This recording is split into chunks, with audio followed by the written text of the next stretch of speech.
Bismillahirrahmanirrahim.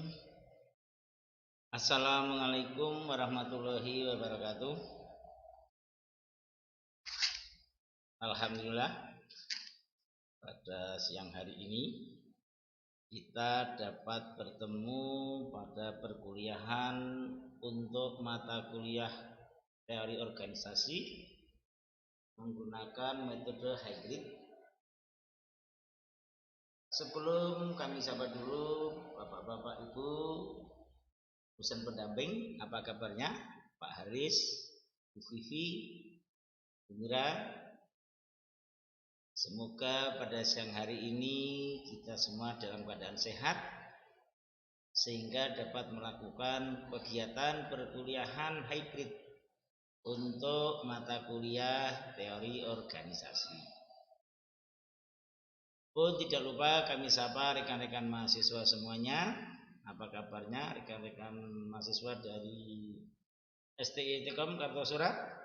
Baru satu orang. Semoga nanti yang lainnya menyusul. Juga kami sapa rekan-rekan dari Universitas Telkom di Majapahit. Apa kabarnya? Yang di Kendal. Semoga semuanya dalam keadaan sehat. Juga tidak lupa kami sapa yang dari rekan-rekan Universitas Telkom dari Ungaran. Semoga rekan-rekan semua dalam keadaan sehat sehingga dapat melakukan kegiatan perkuliahan pada siang hari ini.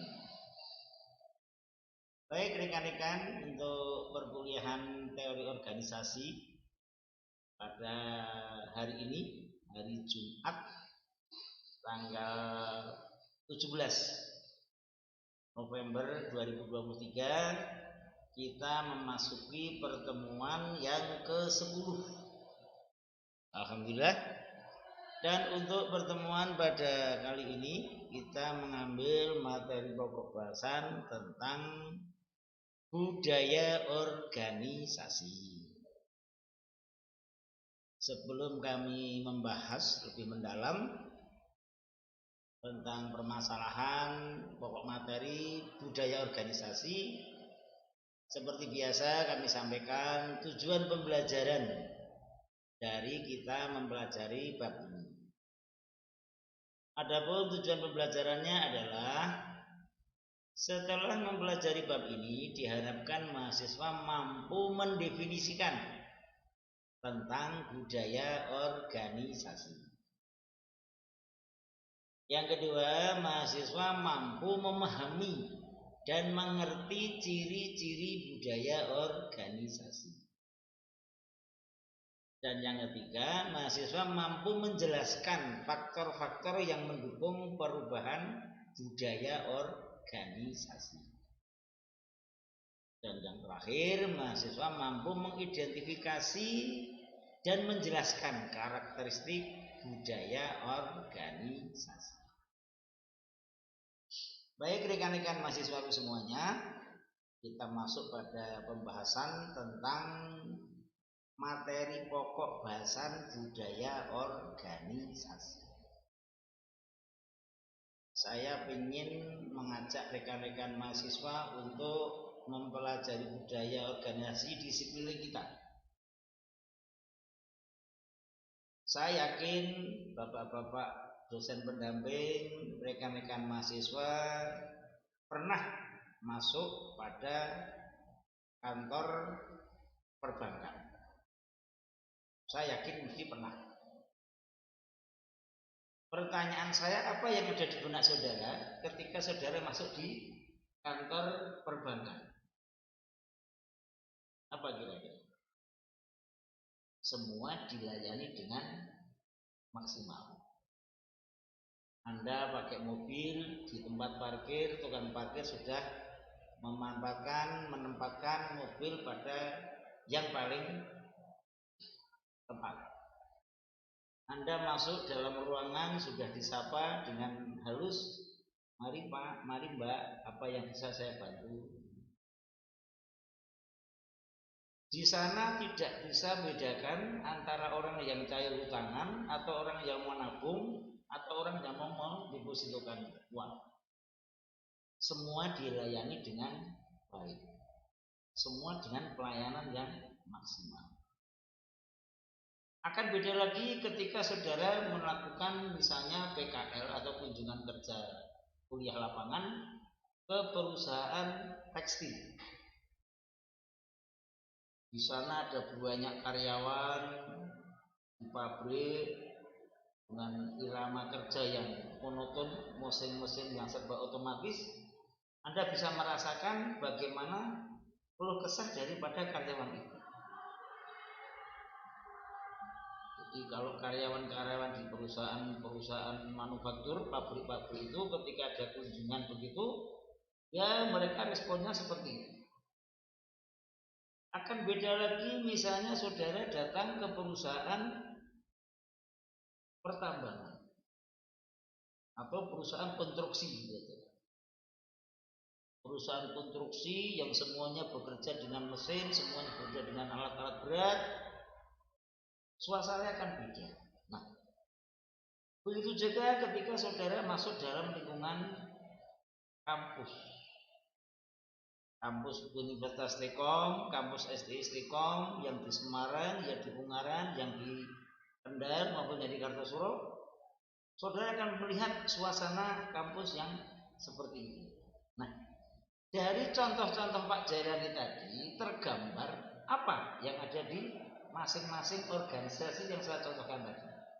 Di perbankan, di perusahaan pabrik tekstil, di kampus, ataupun di perusahaan konstruksi atau pertambangan. Di mana konstruksi atau pertambangan adalah pekerjaan di lapangan. Semua serba keras. Apa kira-kira yang ada di benak saudara? Ayo, kira-kira apa? Yang di Istiqom, apa kira-kira? Yang ada di benak saudara apa kira-kira? Ada nilai-nilai yang dikembangkan di situ. Ada nilai-nilai yang dikembangkan. Nah, nilai-nilai yang dikembangkan inilah yang disebut dengan budaya dalam organisasi.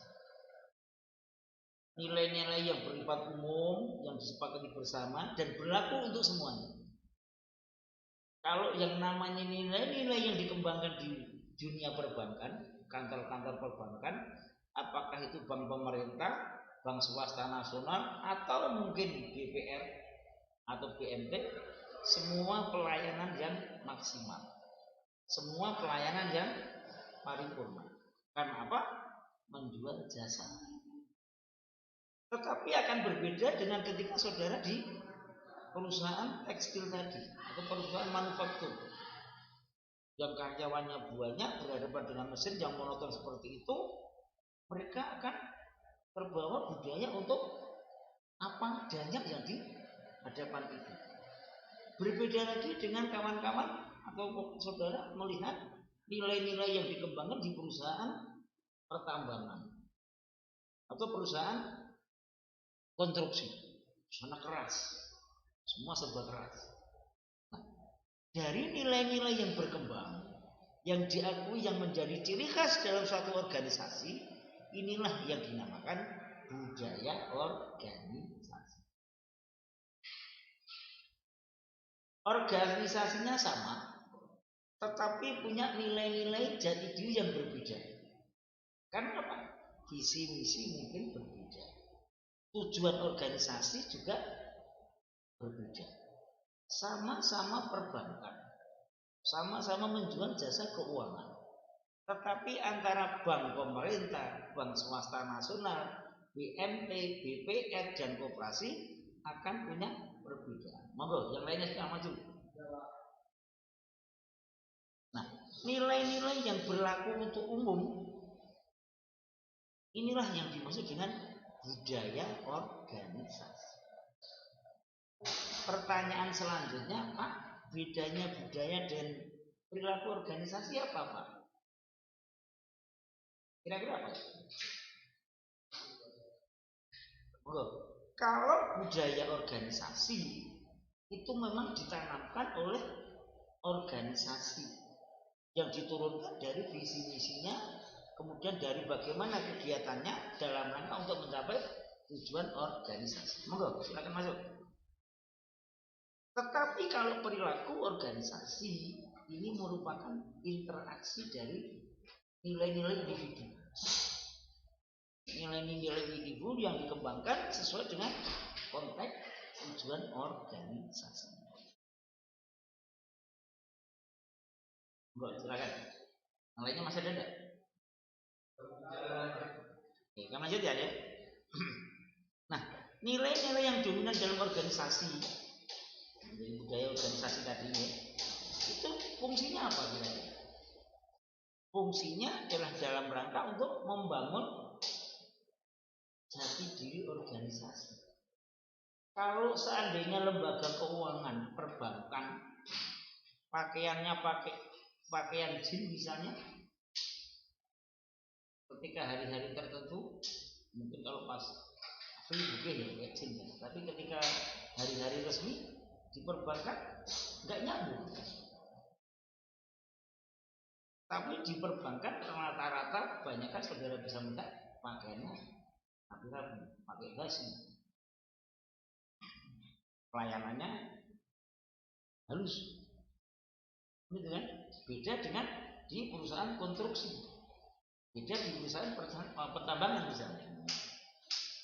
Kami melanjutkan, budaya organisasi juga merupakan daripada garis kebijakan organisasi. Karena apa? Budaya organisasi ini akan mendorong sebagai katalis dalam pencapaian tujuan organisasi. Selain orang ke bank untuk melakukan pinjaman kredit atau menabung deposito misalnya, sebagian kebanyakan orang masuk ke bank dengan pelayanan dari karyawan, dengan pelayanan yang serba melayani, dengan konstruksi bangunan yang serba bersih, mulai dari depan ya, pintu depan dari satpam itu parkirnya sudah menunjukkan pelayanan yang prima, pelayanan yang maksimal. Nah, kembali kepada bicara tentang budaya organisasi, bahwa budaya organisasi akan dikembangkan dalam suatu organisasi yang serba dinamis. Artinya apa? Dengan kemajuan teknologi yang ada, tidak kemudian merubah budaya organisasi yang sudah ditanamkan. Teknologi sebagai pendorong, teknologi sebagai alat untuk mempercepat, tetapi nilai-nilai yang tertanam, nilai-nilai yang dikembangkan itu tetap nilai-nilai budaya organisasi. Dengan demikian, budaya organisasi selalu dinamis. Budaya organisasi selalu menyesuaikan dengan perubahan dinamika masyarakat. Budaya organisasi selalu berkembang sesuai dengan perkembangan teknologi informasi. Dengan demikian, budaya organisasi itu tidak statis, tetapi dinamis, berubah sesuai dengan perkembangan yang ada. Monggo dijaga kedua, karena ada ditanyakan silakan, saya berwaktu. Sebelum kita bicara tentang pengertian budaya organisasi. Sebagai pendahuluan tadi, paham nggih? Jadi nilai-nilai yang dikembangkan dalam satu organisasi, saudara bisa menggambarkan sederhana saja. Oh, kalau saya masuk ke bank, kantor bank, meskipun saya mau pinjam, ternyata pelayanannya bagus. Sama juga ketika saudara melihat, ketika saudara masuk di pasar tradisional dengan pasar mall, barang dijual hampir sama, tapi pelayanannya pun beda. Monggo ditanyakan dulu, silakan sebelum kami lanjutkan. Yang di Kendal mungkin, atau yang di Majapahit. Lanjut nggih. Sekarang kita bicara tentang pengertian budaya organisasi. Dalam pendahuluan tadi kami sampaikan bahwa nilai-nilai yang dikembangkan, jati diri yang ingin dikembangkan itu menjadi satu budaya organisasi. Nah, definisi karena kita bicara dengan nilai-nilai sangat universal, sehingga definisi tentang budaya organisasi juga sangat banyak. Nanti saudara bisa lihat di bukunya Pak Agus Wibowo, atau bukunya Pak Jelani buku ajar tentang definisi budaya organisasi. Yang membedakan pendefinisian adalah cara pandangnya. Tadi di depan saya sampaikan bahwa budaya organisasi adalah nilai-nilai yang dikembangkan, yang bersifat umum dan disepakati bersama. Jadi kalau seandainya saudara setelah lulus dari Stekom nanti masuk di perbankan, saudara sukanya pakai jin, kerjanya tetap pakai jin, ya nggak bisa. Saudara harus menyesuaikan nilai-nilai yang dikembangkan di lembaga yang saudara tempati di perbankan. Nah, kembali kita bicara tentang definisi. Salah satu pengertian daripada budaya organisasi adalah bahwa budaya organisasi dipandang sebagai suatu nilai-nilai yang berkembang, disepakati bersama-sama dan dominan dalam rangka menjalankan usaha guna pencapaian tujuan. Salah satu budaya organisasi yang ditanamkan di Stekom, apakah STI Stekom, apakah Universitas Stekom, apa kira-kira? Definisi budaya organisasi sebagai nilai yang dikembang, yang berkembang dan disepakati bersama dan dominan. Ayo kira-kira budaya Stekom apa menurut saudara? Nilai yang dikembangkan apa? Saudara yang merasakan apa? Apa kira-kira? Apa dulu? Disiplin. Banyak lagi. Ya. Apa kira-kira? Yang menyenangkan. Nah, kayaknya yang bagaimana? Disepakati bersama. Artinya apa? Sebagai pimpinan, sebagai karyawan, sebagai mahasiswa, budaya itu harus disepakati bersama. Ini loh budayanya stakeholder. Ini loh budayanya perbankan. Apakah direktur, apakah nona, maupun dibawah maupun apa, semuanya sepakat. Ini loh budaya sesuai dengan perannya yang beda. Nah, kembali pada budaya organisasi, penting disepakati adalah bahwa nilai-nilai yang dikembangkan itu disepakati bersama dan dominan. Jadi kalau seandainya di perbankan sebetulnya watak kita adalah agak pemarah, kita harus ngeri. Karena apa? Nilai yang disepakati dan dominan bersama perbankan adalah santun, sopan, melayani. Ya kita harus ngalah. Inilah definisi tentang budaya organisasi. Kemudian ketika budaya organisasi adalah nilai-nilai yang dominan, apa pengaruhnya budaya organisasi terhadap pencapaian tujuan? Tadi saya tanyakan budayanya di Stekom, disiplin, tepat waktu, profesional. Nah, kira-kira budaya Stekom seperti itu positif apa tidak? Jadi, kemudian pertanyaan selanjutnya, dalam rangka pencapaian tujuan, semua perguruan tinggi itu bertujuan sesuai dengan undang-undang pendidikan menciptakan mahasiswa alumni yang berkualitas, punya akademisi, nilai akademis yang tinggi, tinggi dan berkarakter begitu. Nah, kira-kira nilai-nilai yang dominan tadi, saya tadi disiplin, profesional, tepat waktu, pengaruhnya terhadap pencapaian tujuan organisasi yaitu Stekom apa?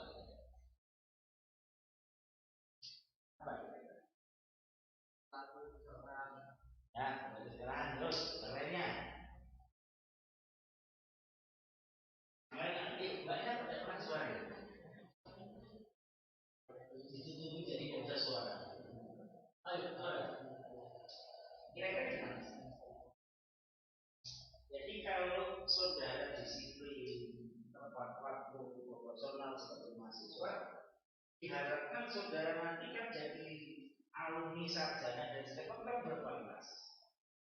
Berkualitas secara akademis juga baik secara moral, akhlak Dengan demikian, ketika sebuah universitas atau perguruan tinggi tujuan pencapaian tujuan adalah mendidik mahasiswa yang berkualitas sehingga nanti mampu bekerja dalam lembaga kerja yang baik, otomatis akan mendorong pencapaian tujuan organisasi STEKOM kan. Setelah STEKOM menjadi baik, alumni akan membawa nama yang baik bagi organisasi. Nah, nilai-nilai yang tumbuh dalam satu organisasi yang baik akan mendorong organisasi bekerja lebih efektif dalam melakukan kegiatan dan pencapaian. Kalau seandainya mahasiswa semua disiplin, tepat waktu, ujiannya nggak molor-molor, yang terjadi apa? Semua baik semua. Dosennya tidak cukup karena ujian susulannya lebih baik dibandingkan yang tidak susulan. Akhirnya apa? Tetap jadi bagus. Tetapi menjaga tujuan organisasi. Nah, budaya yang baik akan memberikan efek yang baik bagi organisasi. Tetapi sebaliknya, ketika budaya tidak baik, organisasi akan terseret dalam mencapai tujuannya. Mahasiswa datangnya tidak tepat, dan tidaknya banyak yang tidak datang, nilainya banyak bagus-bagus semua. Ketika nanti masuk dalam dunia kerja, ya paling ya seperti itu. Kita kompetisi dengan teman-teman yang lain kan, ya kompetitif.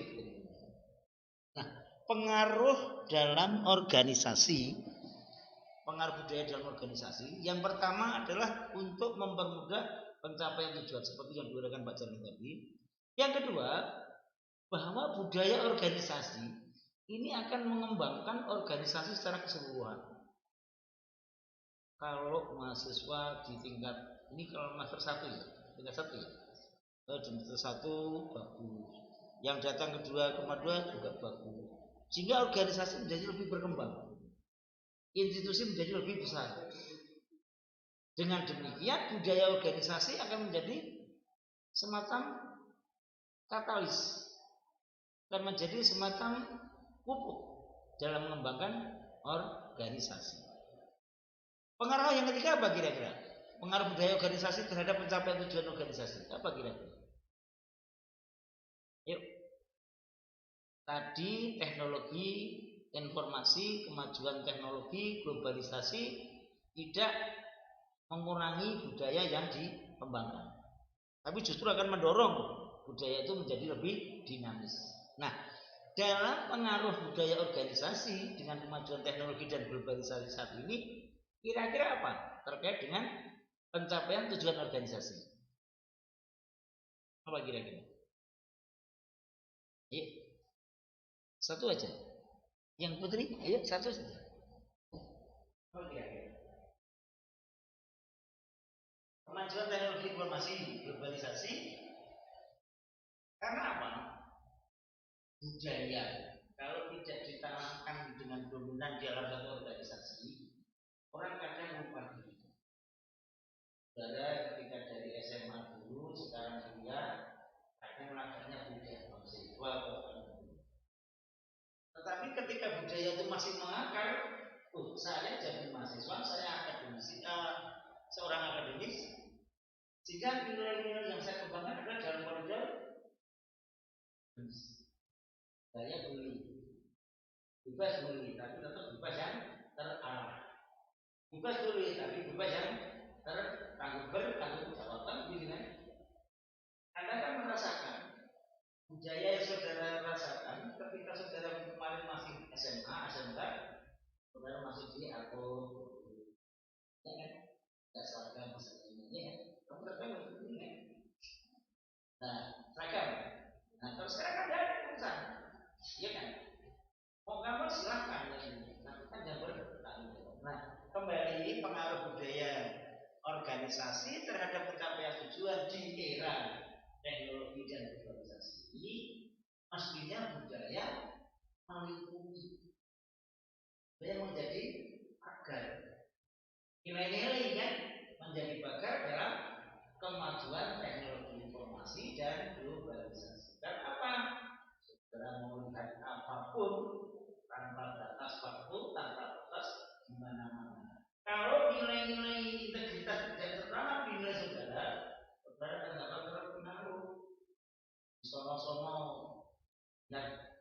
informasi yang tidak pas. Itu terkait dengan pengaruh budaya dalam pencapaian tujuan organisasi. Mari kami beri waktu untuk bertanya, silakan.